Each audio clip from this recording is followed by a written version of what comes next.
Let's get started.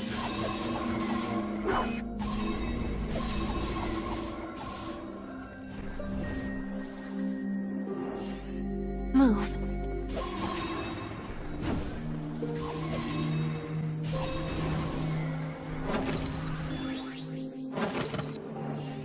I have no time for this.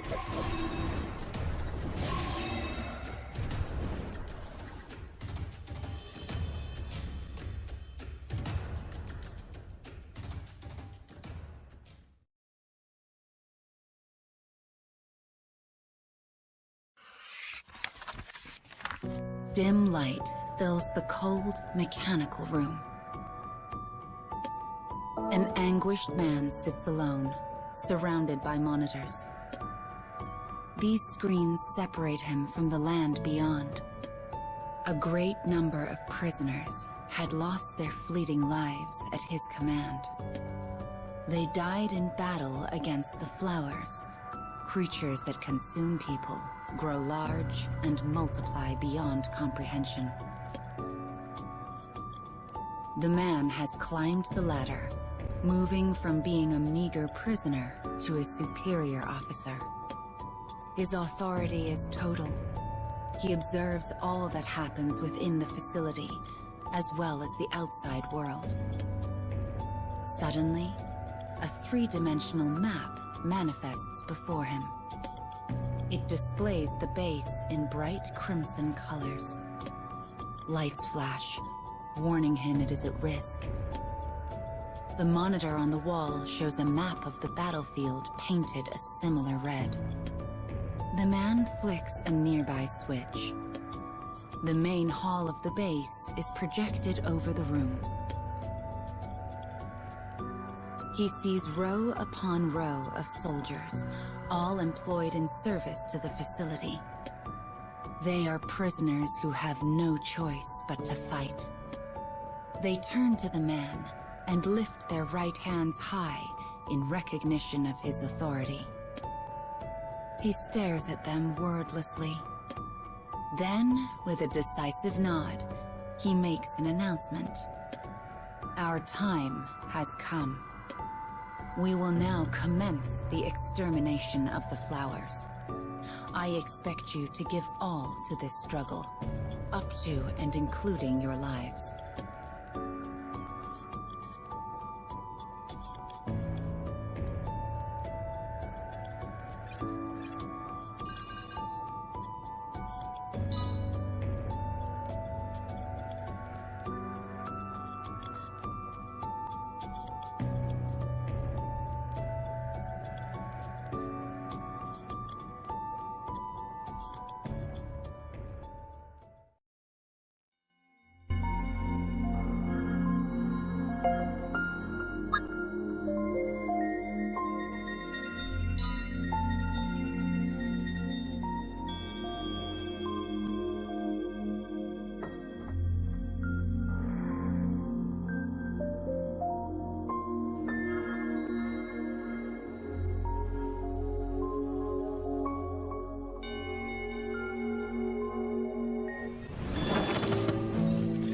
Let's get started. I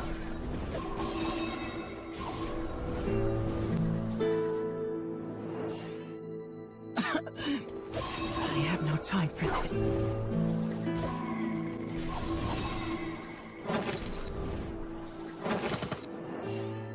Move.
Let's get started.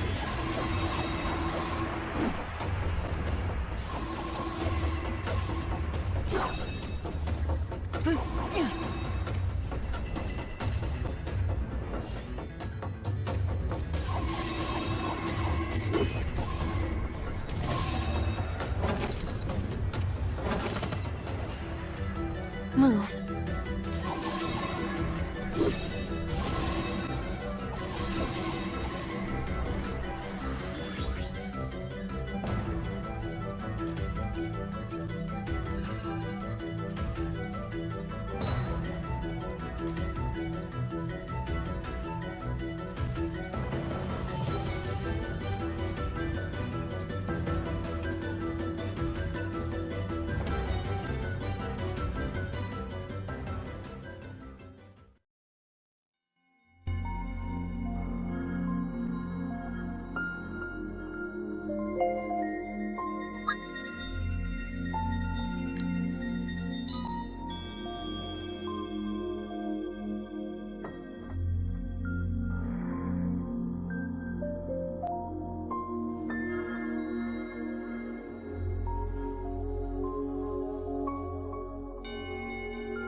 I shall take care of them.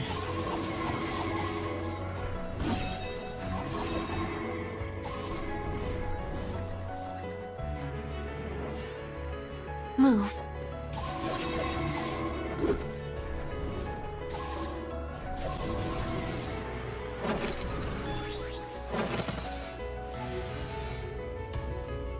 More of you?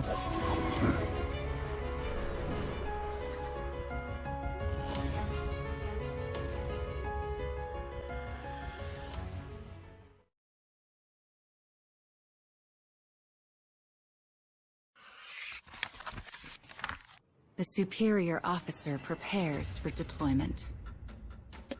Other prisoners have already begun the final battle against the flowers. As he watches them, he thinks back on the path that has led him to this point.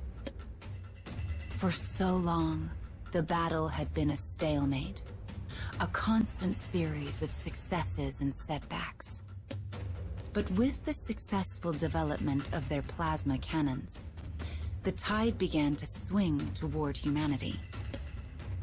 Their advance was astonishing, historic. A long-awaited victory was tantalizingly close. Or so they thought. Ah, but fate is cruel. Perhaps it was due to their degraded equipment. Perhaps an effect of the flower's attacks.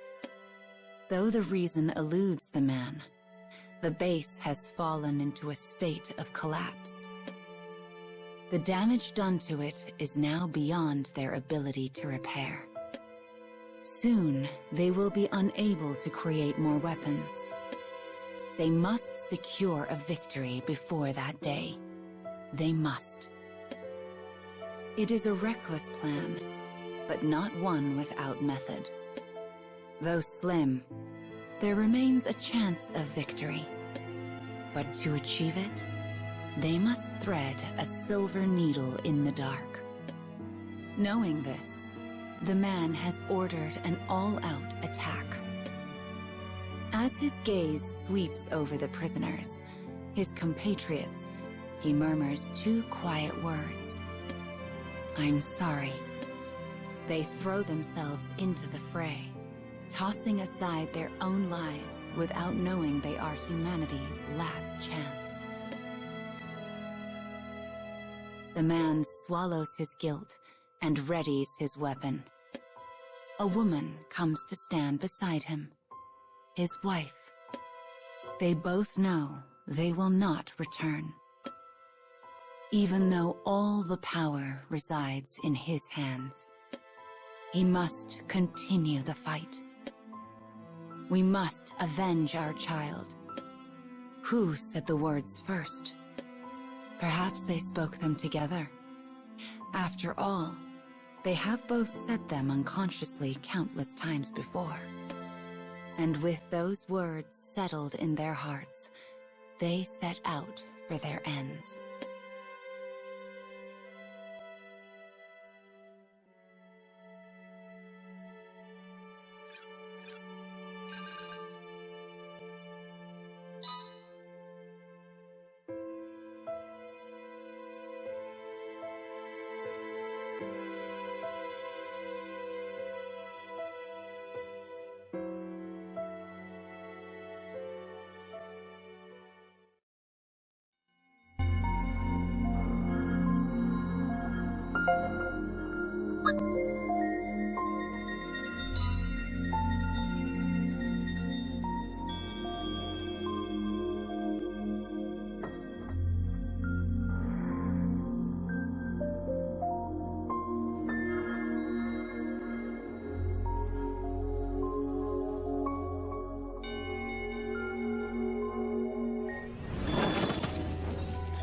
Let's get started.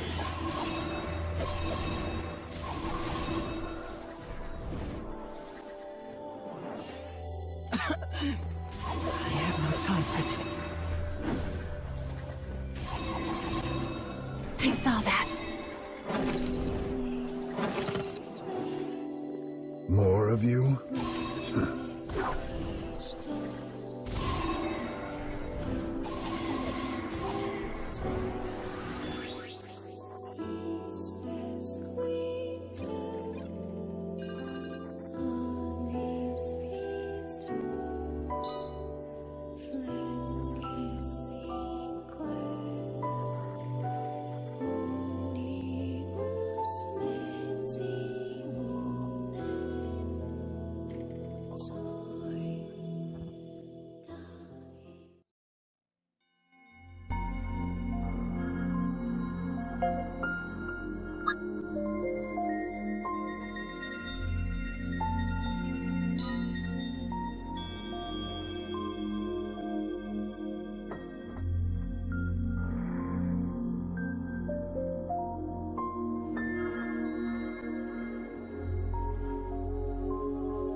I shall take care of him.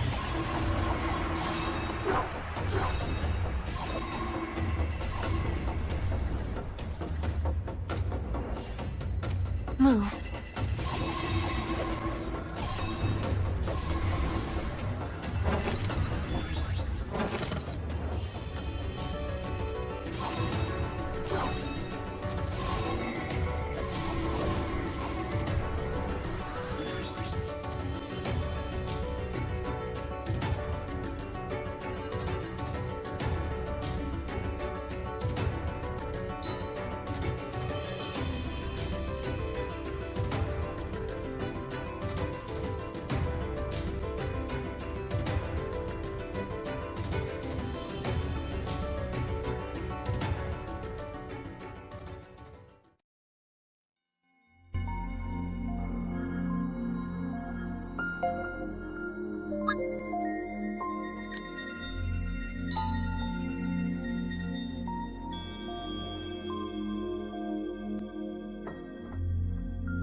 Who are you?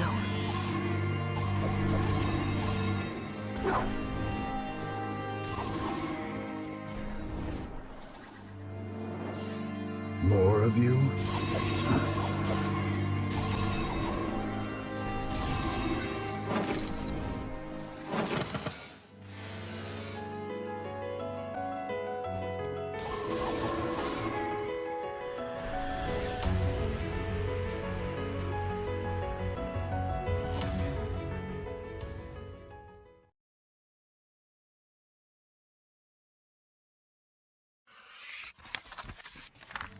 The man and his wife are driven to the battlefield in a special vehicle.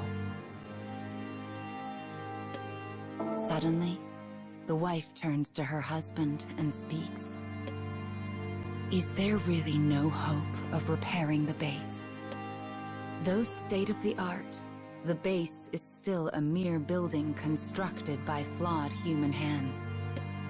Its eventual deterioration was expected and planned for. But for it to decay so suddenly and so swiftly, it is almost as though someone is deliberately trying to make a point.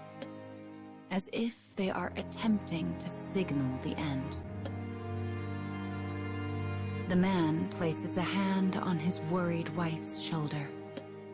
The facility at the center of the base was originally off-limits, completely concealed from the outside. Even in his position of authority, the man cannot enter the facility to learn why the base is failing. But there is little point in such thoughts now. Better to fight and perhaps survive than be racked by doubts. For if they do survive, there will be much work to be done bringing humanity back from the brink of extinction. Though the wife quakes in fear, she senses her husband's determination and nods quietly. In that moment, their wills align. But then, a flower attacks their vehicle. The massive abomination crashes down upon them with the force of a meteor. It happens so fast, the couple does not even have time to voice regret. It is a savage end, and wholly unsatisfying. The vehicle in which the man and woman sit is crumpled beyond recognition, killing them both before they can draw their next breath.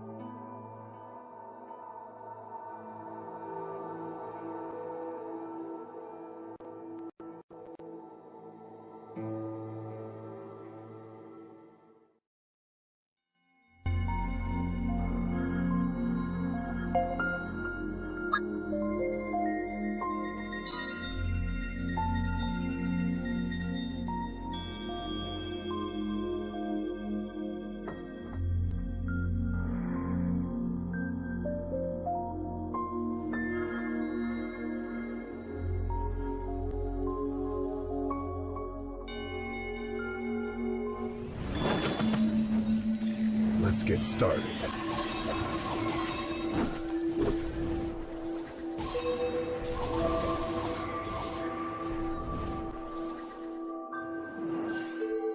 Move.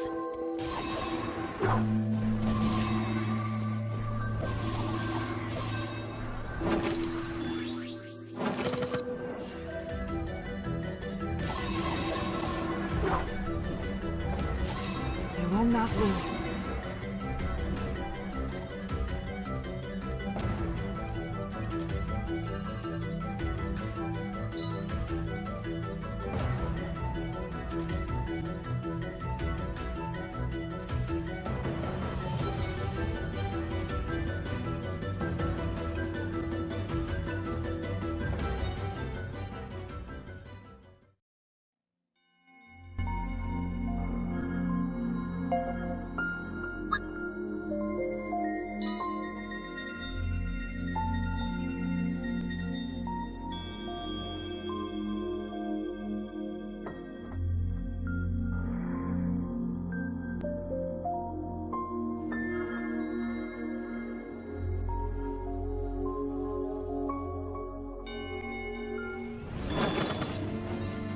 I shall take care of them.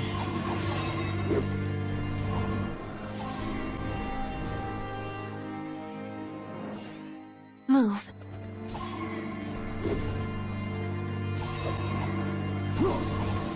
Take this.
Let's get started.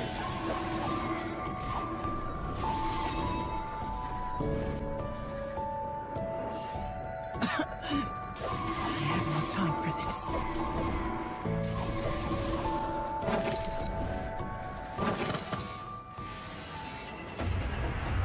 Move.